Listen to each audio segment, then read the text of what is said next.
How's it going, Mo? The going's good. The going's good. The going is good. It's a weekend. Hey. It is. Yeah. Are you a sports fan? I had to think about that. Why did I think about that? I am. Of course I am. Look Yeah? at me. Look at me. Football fan? Yeah. Love a bit of footy. Love a bit of footy. But, Favorite team?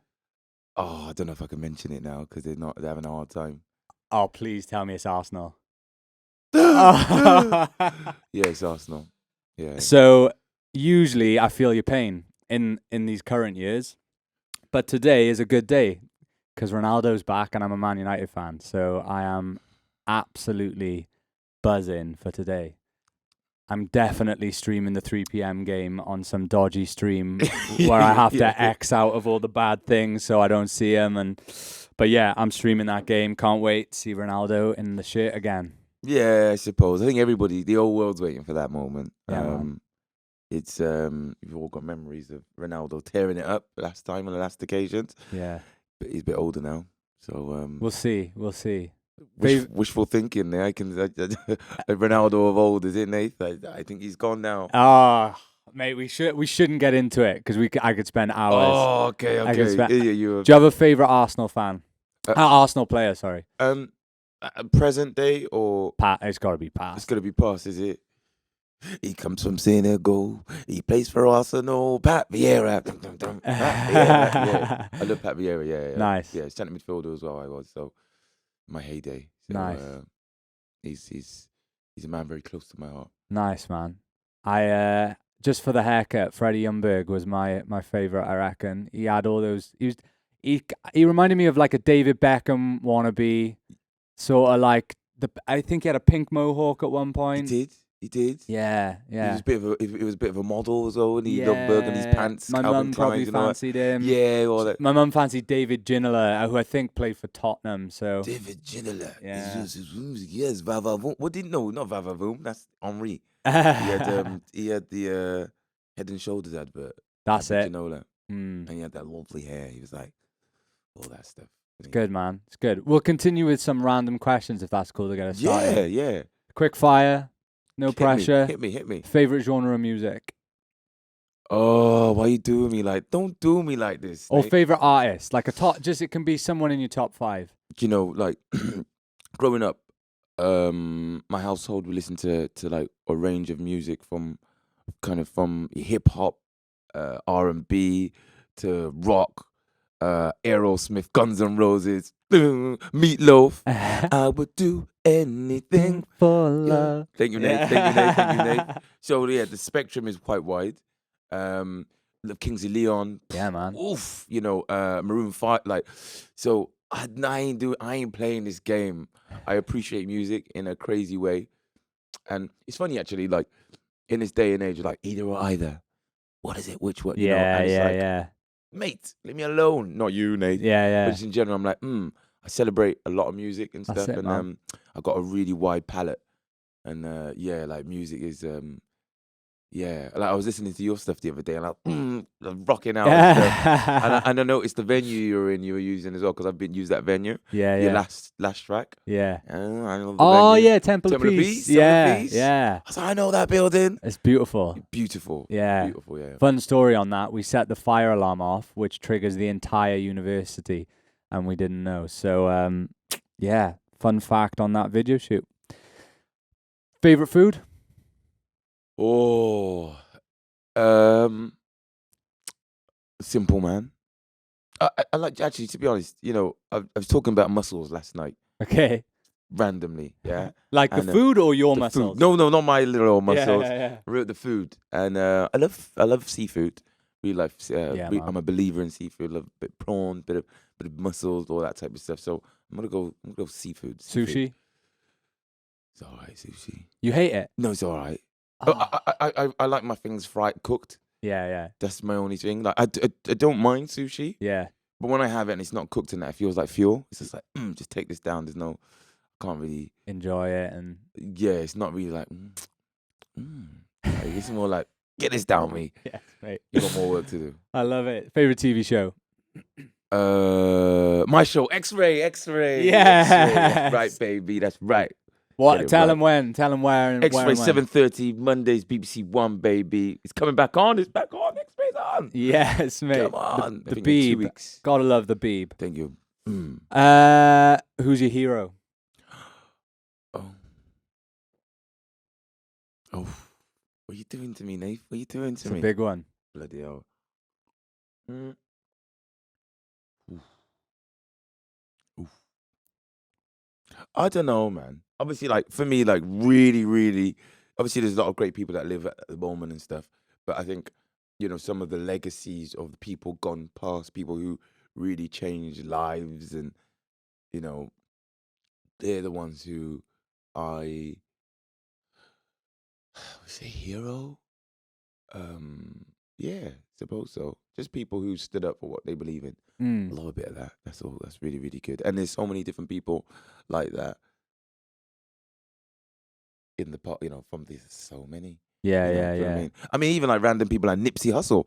Love a bit of Nipsey. Yeah. Nipsey was trying to bring the Bloods and the Crips together and all that stuff, and so and he had a his business acumen was quite interesting, the way he created ownership or had ownership on his stuff, and I thought he's all right. Nipsey Hussle, R.I.P. Nipsey. Yeah, man.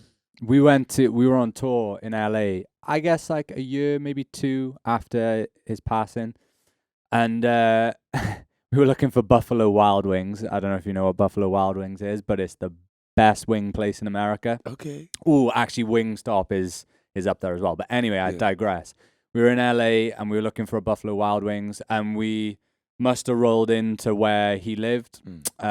If we didn't, then he had a lot of big fans of his life and work, because there was just murals on the graffiti murals on all the walls, and it was very apparent that where we were was just where he was having an impact, after his death, before his death. Like, yeah, just, incredible. What a legacy. The man bought the block. The block Mad. where they grew up. And I think there was like empty, like probably vacancies and stuff like that, in some of the shops and stuff.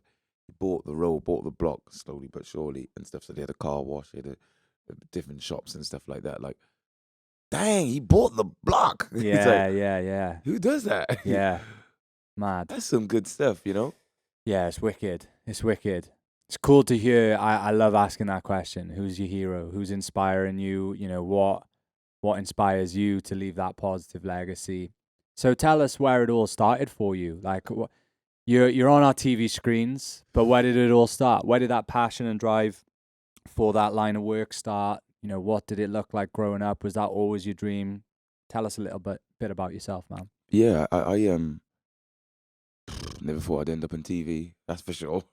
It wasn't even on my radar growing up at all. I always acted a fool. That just goes without saying, and all that's great stuff. In life, like I was always a character. I was always, I love people. Yeah, man. It was probably my thing. It's funny actually because in school or whatever it is, there's no subject called people. Does that make sense? You don't. It's like, sociology, but no, I get yeah, it. but you don't actually have Of course. and that's looking at the study of groups of people and how they move and Yeah. people like Yeah, that's my thing. Yeah. And so I went into the world of people, helping people. I was actually like by like profession, and I'm occupational health and safety management. Okay. Bizarrely, which is like almost like preservation of people, kind of really, in terms of looking after them and stuff. And then I think that was kind of my serious kind of profession, or my serious hat, which enabled me to go into the workplace and stuff like that, and just and make some sort of a start, and then from there I realized I liked working with people, and I've had a mad life. I've had like an amazing life in that sense, like where I've engaged with so many different types of people, been involved in so many different sports.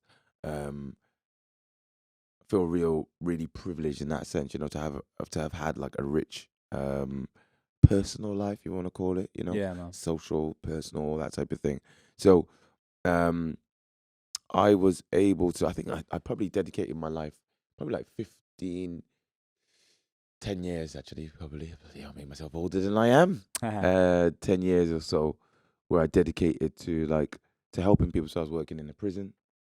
Um, I work with social services. I work with in the valleys, regional the Engine House. It's one of the biggest Europe's biggest youth clubs and stuff up there. Mm. Um, you know, I was shipping containers to different countries. Educational material. Um, so I'd work with colleges and stuff, get their surplus and send them to places of need. So schools around the world where they need stuff. Mm. So like just passing things on and stuff. Mm. I did I did so many different roles, but I'd say it's always centered around helping people. I had a big up College Gwent, bloody amazing people. I ran in partnership with College Gwent for years programs around upskilling people. So it would be like people maybe in a little bit of a dire strait. So Yeah. single mothers sometimes, or could be refugees. NEETs, not in employment, education or training. That's what that little I thing remember is. it, yeah. All that stuff. And people in prison who've been in prison. Foster care, all types of different people really trying to motivate or help people along with their journey and stuff. Yeah. And what I didn't realize at the time when I was doing this, and a lot of this was voluntary. Mm. So I would work my normal job and I'd be like, all right, that's it then. And I'd do my other stuff, which Yeah. I was always trying to do something, trying to create. I didn't know at the time, but trying to create something, or Yeah. I don't know, just ants in my pants. And didn't realize I had submerged myself in the world of TV, in the world of stories, because Sick. people are stories. So then, when the opportunity came, where some people were like, "Oh my God, look what you're doing! It's amazing! Oh my God, what are you?" I'm like, "What? What? Leave me alone!" You're full Kevin Hart then. Oh my Yeah, god. yeah, oh my Team was God, ready. yeah, oh my God, it's amazing, And but I didn't see it as that. It was just like my walk, and I was just helping people in different places. I even had like one point I had an ambulance, a yellow ambulance, mate, like an estate, rapid turbo. What you were driving. I bought it from Merthyr from the bloody Sick. thingy, and anyway, and I was ripping around in the yellow ambulance, helping people with Wales or anyone breathing or moving. Like a modern day Batman. Like in my head, I think I was. I Yeah, felt yeah, like I yeah. was, and so obviously, yeah, from outside, people were like, "Oh my God, Mo, that's amazing!" And I was like, "Leave me alone." And then I kept on noticing like a couple of different people who were in the world of film, TV, and stuff. They were lurking around me, and just looking at me really strangely, just watching like, "Hey man, have you ever thought about this?" And then they kind of slowly turned my head towards that. Got introduced to a guy called Martin Reed. Martin Reed's from London. Martin, big up Martin. And I spoke to him quite recently, and we did a show for the BBC Two, I think it was, called Mo's World, where he followed me into my world.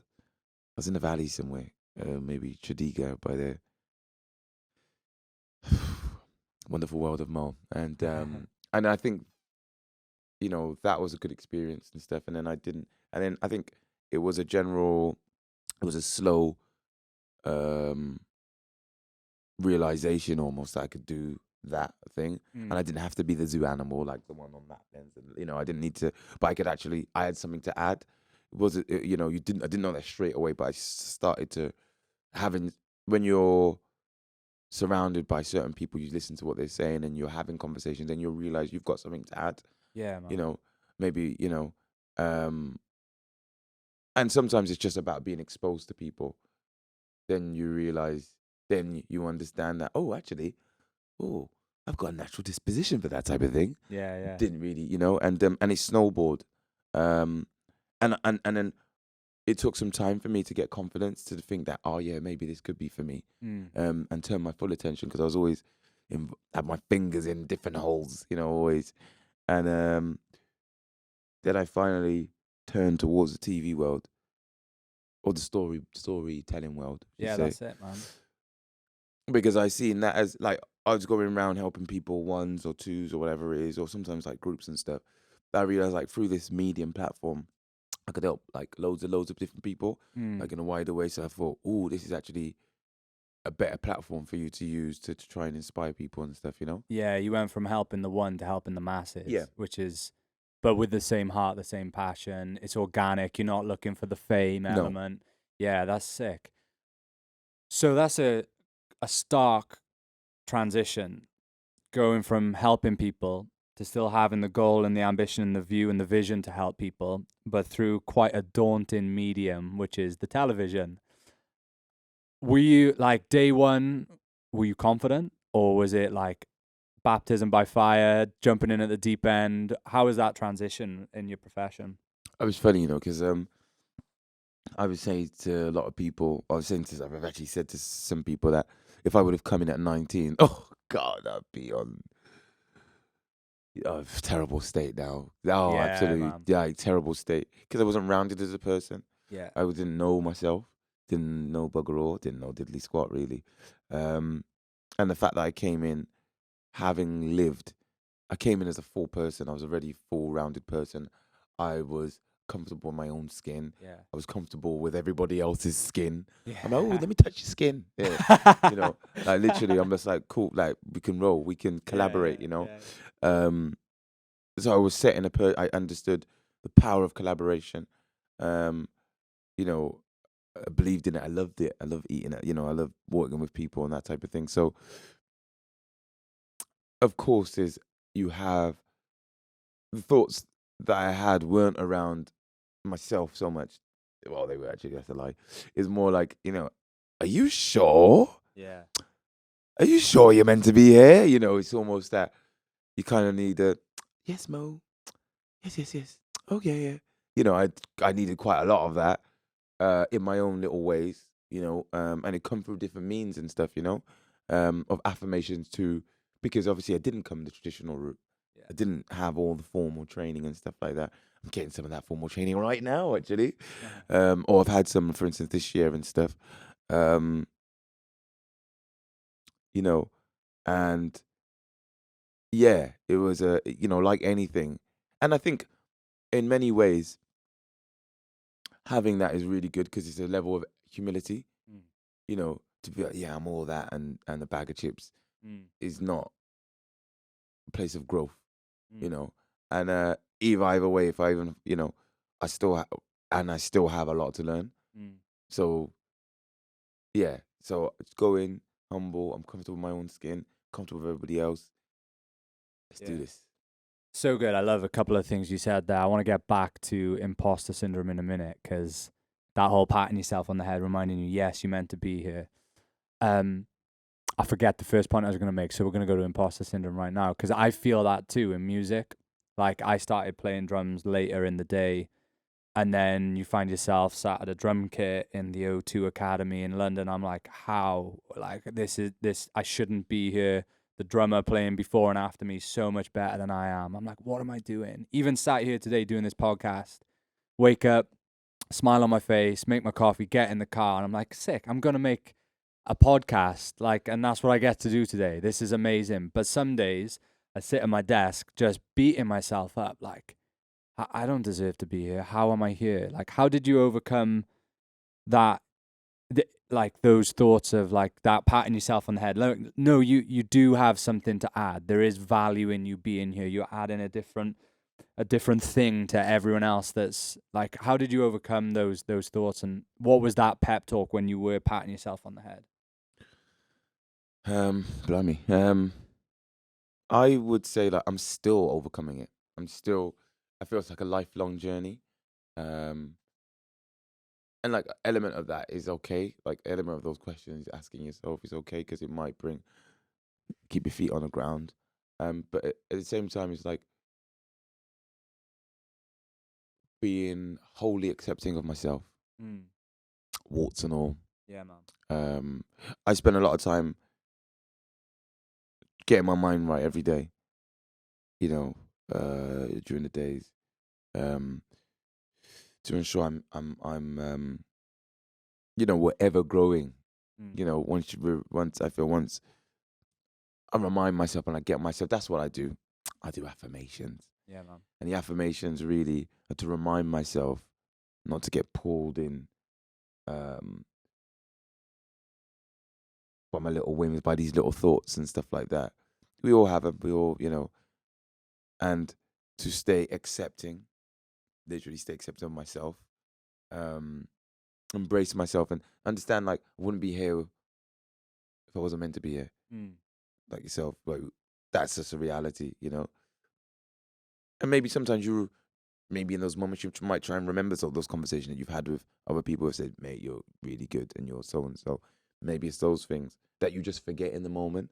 Often, like when we have those thoughts and they ambush us, I find in that moment you forgot everything that you've done, that you've worked out, you so and so, everything said, all those things you've just forgotten. You're like paralyzed for a minute, like And then, but I've just learned to let go of those thoughts. I let go of the thing, and I create.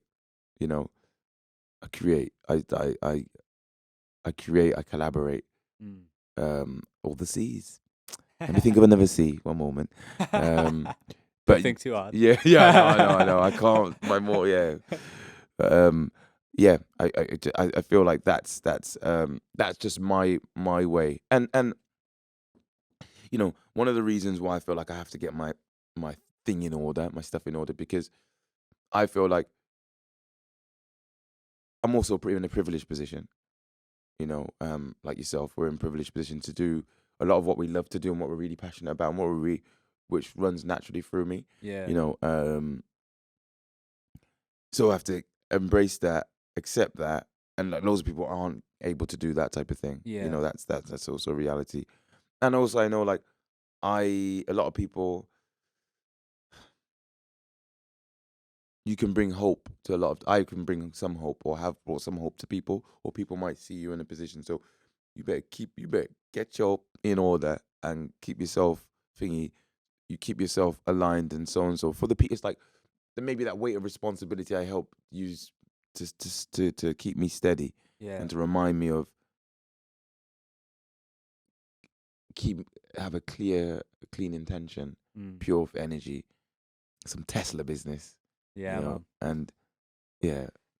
It's good. I'm a big believer in the renewing of the mind. And so those words of affirmation you're speaking every day and speaking truths, because I think we can go down the rabbit hole of lies. And it's like, you don't deserve to be here. Well, actually, like if I look at my own journey in music, I've lugged my drum cases in and out of pubs all around Europe and America to get to this position. So do you know what? I do deserve to be here. I've worked my tail off. And for you, it's like you were gathering and telling stories before there was a camera in front of you.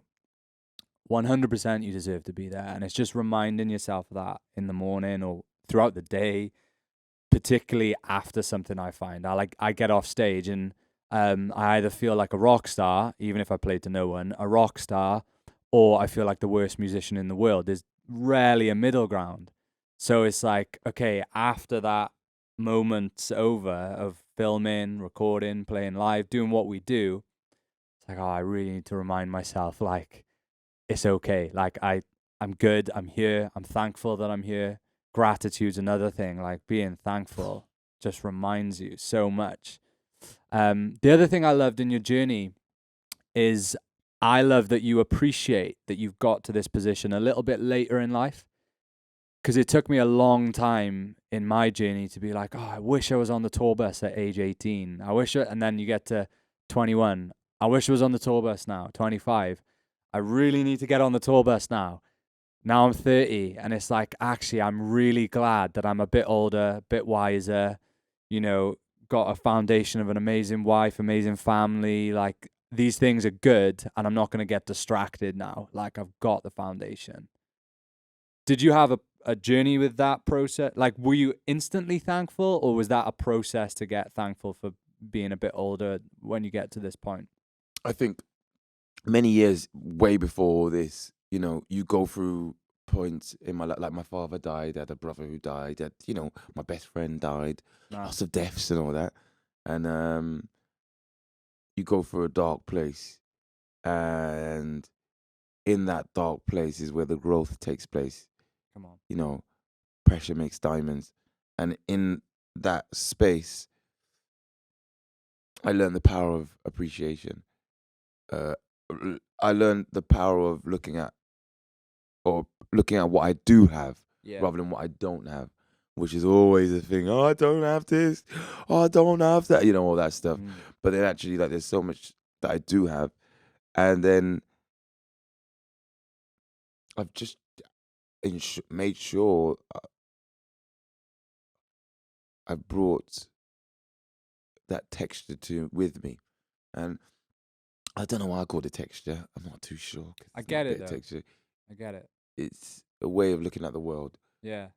Looking at yourself, Yeah. because it starts with yourself, Yeah. and it's probably the biggest thing in the world in so many ways, Yeah. because it's how you look at the world. Yeah, man. It's good.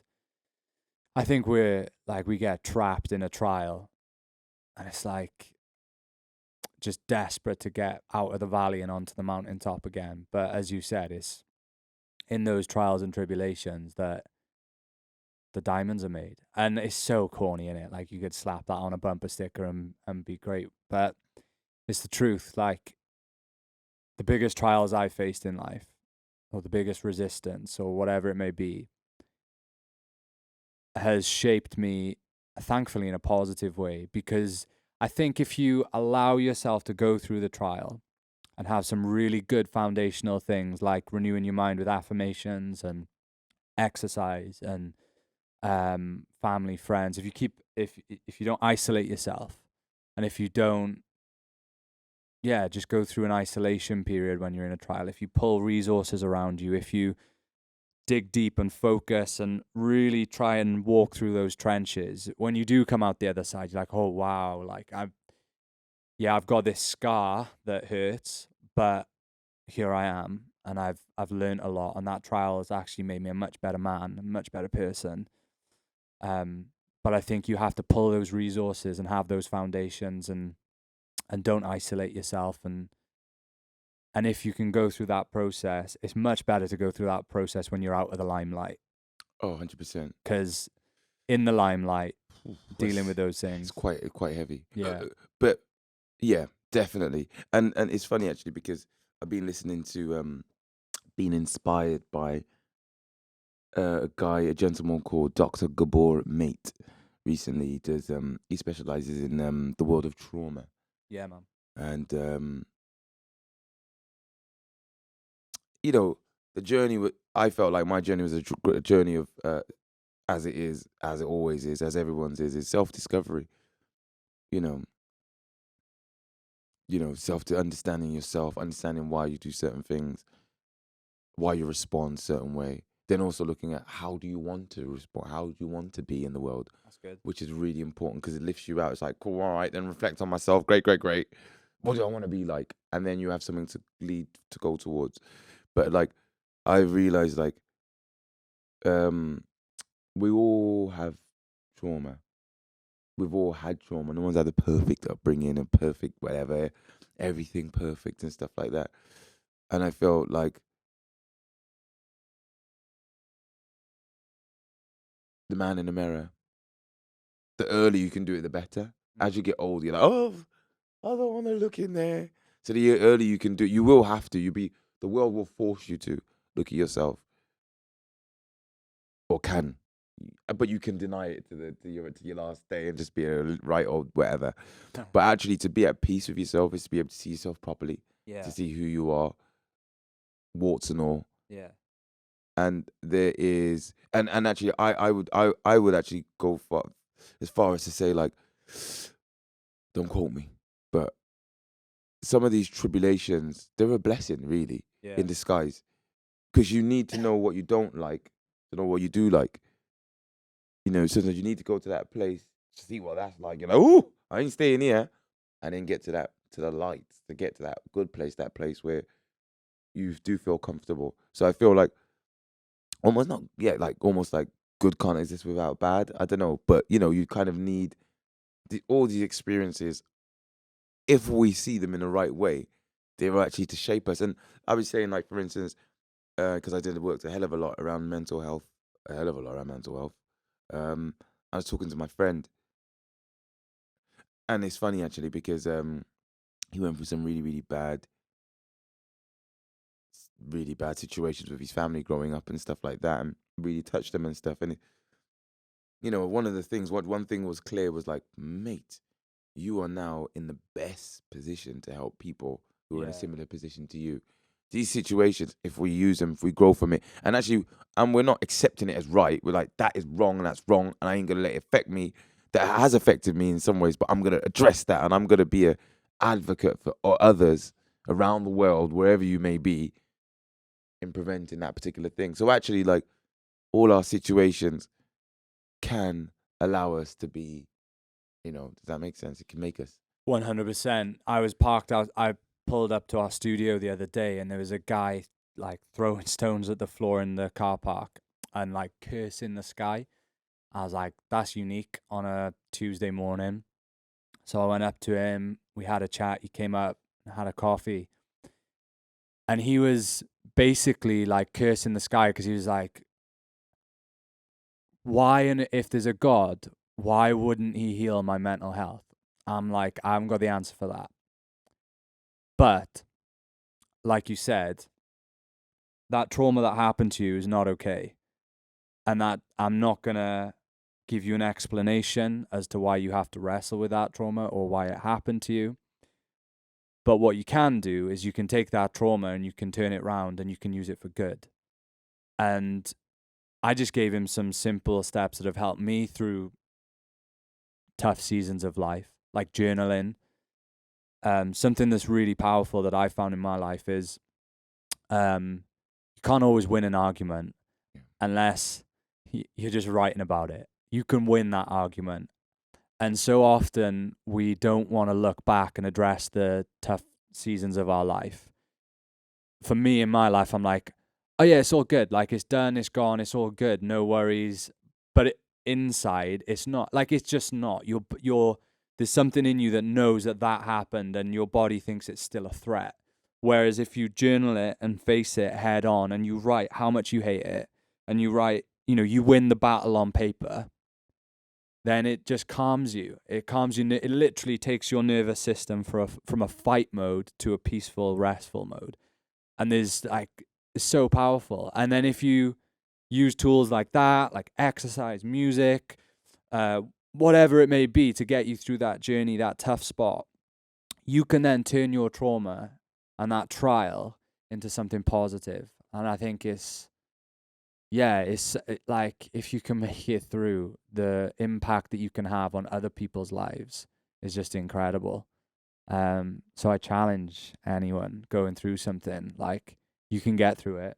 You just got to put some good foundational things in your way, in your life, some good people in your life, and you'll make it through. And every day literally almost every day I realize, or I'm reminded, that we are our own worst enemies. I'm my own worst enemy. Everybody, the same with everybody else. We can get in our way. We get in our own way with our own. I can't do that because it's so. Drop your ego, Yeah. your thingy, and it's hard because sometimes egos are there to protect us. Yeah. Reason when you can write, because you can be truthful. It's not going to attack you. It's not going to so and so. You can actually pour your heart into these things without getting. Does that make sense? And you can be 100%. truthful, 100% truthful and stuff. And I think, like you mentioned about having good people. You need people where you can be truthful. They'll be truthful to you. Yeah. A lot of times we just chat shit to us. Sorry, language. We talk baloney to ourselves. We just like try to. Does that make sense? I love how you went from the swear word to baloney. I haven't heard someone say baloney baloney. for like kind of random that just floating It's a around 90s in my word. little, literally. And so yeah, I often see that. But that's the good thing about, for instance, going back to the TV world. You can create things almost that may have an influence in the way someone thinks. It may help them push them to that thing, like, right, I can do this, I can so and so. So you've got a great platform, just like with the music. You know, it's funny actually because I feel really grateful to be in a genre which overflows or overspills into all different genres. So like music, Yeah, yeah. love a bit of music, and I'm involved in music in my own little weird ways. And so you can help to influence people with those types of aspirations who have block. Does that make sense? It's Yeah. just can tap into different. Yeah, you're like the middle ground for sport, food, like TV's everything, isn't it? It's Yeah, just culture. Like it's and you have, as you said, a lot of influence. People are literally watching the TV to be influenced, to be excited, entertained, horrified, whatever it may be, escaping life. You have a massive influence on society. So you can be confident that what you're doing is having an influence. What about some things you're not confident in? Is there, because something we talk about in our confidence course is confident people like Ronaldo, for example, come on, is very, very confident on the football pitch. But for sure, there's things in his life where he's not confident. And, you know, whether it's, let's say, property investment, he's probably got a financial advisor that is confident there and he pulls people around him.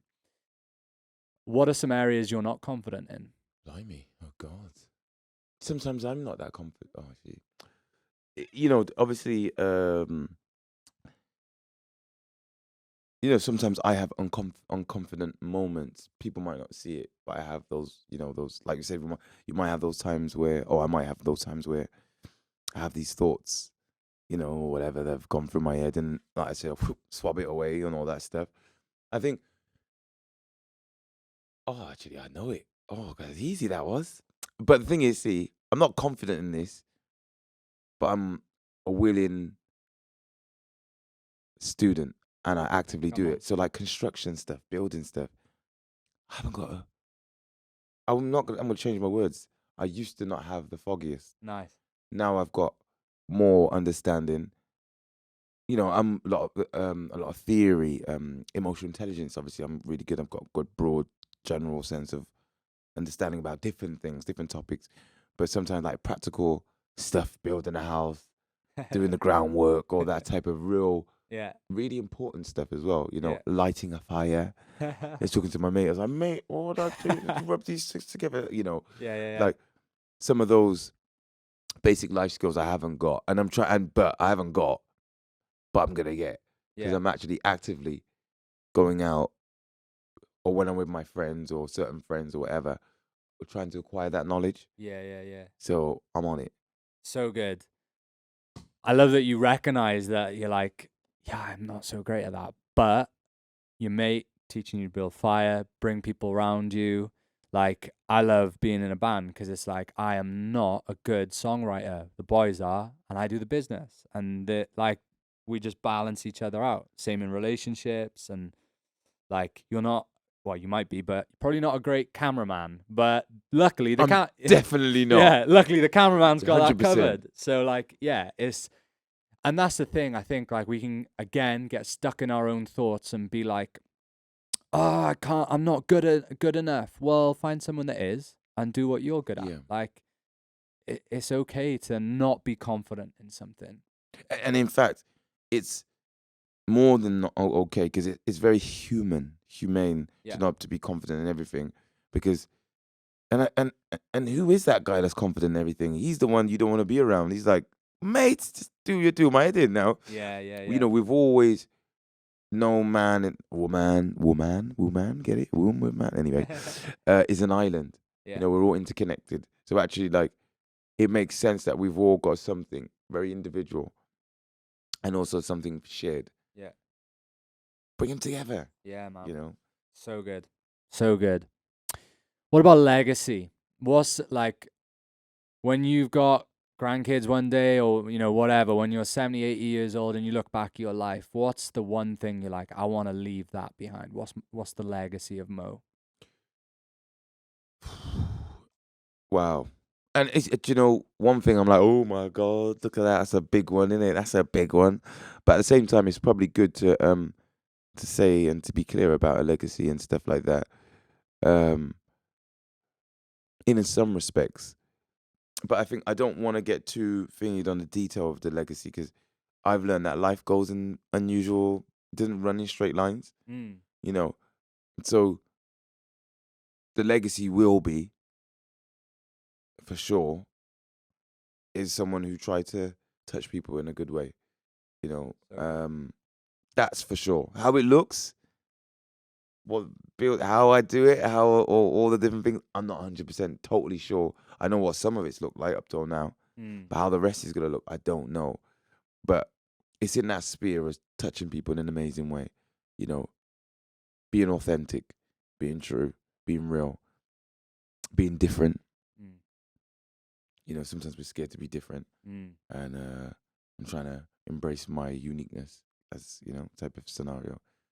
And yeah, so that would be talking of legacies, and maybe leaving the world better than when I came, or yeah, leaving the world with something. You know, do you know what I mean? From my little visitation. Yeah, it's so good. It's such a basic principle that you get taught as a kid. Like when you go somewhere, leave that place better than you found it. And it's like, well, that same principle applies to this world. Like if everyone did that, like come on, like we would be progressing, not regret. Well, do you know what? I am an optimist. I do think, despite the global warming issues, I do think the world is getting a better place. I do think it's growing. I do think it's advancing. But if we press in to that notion of leaving it a better place than how we found it, then that's legacy. Like that is it. What are some things that you see as threats to that legacy? Like, you want to make a mark on society, and like Nipsey Hussle, he's left a mark in a way, he might not have imagined when he got into the music scene and stuff. What are some things that you see as threats to leaving your legacy? That's pretty easy. I'm my biggest threat. Literally, like I'm, and I know that, you know. If you've been, say, and it's a very easy example, if you've been given, or you've got, you've been given obviously this opportunity to do certain things and stuff, you will be distracted. There will be distractions, you know. And I'm not your normal person. Uh, I do an unusual amount of projects and stuff at any one time, um, which means that I have to have a mad balance in my life, Yeah, man. and like tunnel vision Mm. a lot, and only to fulfill them to the best of its ability. Mm. So therefore, to do myself justice. Mm. So don't waver. The world's full of distractions, lots of noise, lots of very noisy, and I find like, yeah, the journey. My biggest threat is definitely myself, and just trying to stay vigilant and Yeah. understand that, and see the dream. Just keep the dream open. Keep the dream. Keep the line of communication so you can see it. So hopefully that may not supersede, but be too shiny for the other shiny things that I see. Does that make Yeah, sense? yeah, Because the world's yeah. shiny stuff. But if your dream's the shiniest thing around, then you look over there and you look over there, but you're like, oh, back to My this. dream, I'm yeah. back on my dream. Yeah, yeah. Mate, it's good. I want to commend you, man. Like, obviously, this podcast is small fry to everything you've got going on, but you're such a professional. Like, you were, like, your communication and your willingness and all of that stuff. Like, I'm excited about your dream and excited about the legacy you're going to leave, because I got no doubt you're going to leave it. Like, it's humbling to hear you say that the threat to your legacy is yourself, but it's also the biggest asset, as with all of us, right? Like we're either the biggest pro or the biggest con of the legacy we're leaving. And I'm excited about your legacy. Like I can see that it's going to be a powerful one. It's going to have massive impact. And this is just the start, like sick. So, man, thank you so much for joining us today. Absolutely, absolute pleasure. Nath, great to be here. It was meant to be because I actually bumped into you Yeah, yesterday. Like I was yesterday, but yeah. I was lying on the couch the first time we met, and you just walked past the door. I'm like, yo, like, Yeah, I know. and then we bumped in a couple of days ago. Like, yeah, it's good, man. You know, and it was a great space. Big up Tony, Lab 7 as well, for what Yes. they were doing. And you're doing amazing work, doing amazing work, benefiting so many different people from a musical perspective, but also from a podcast touching people's hearts and stuff. So, Mikasa Sukasa, what's mine is yours, and my house is your house, and massive.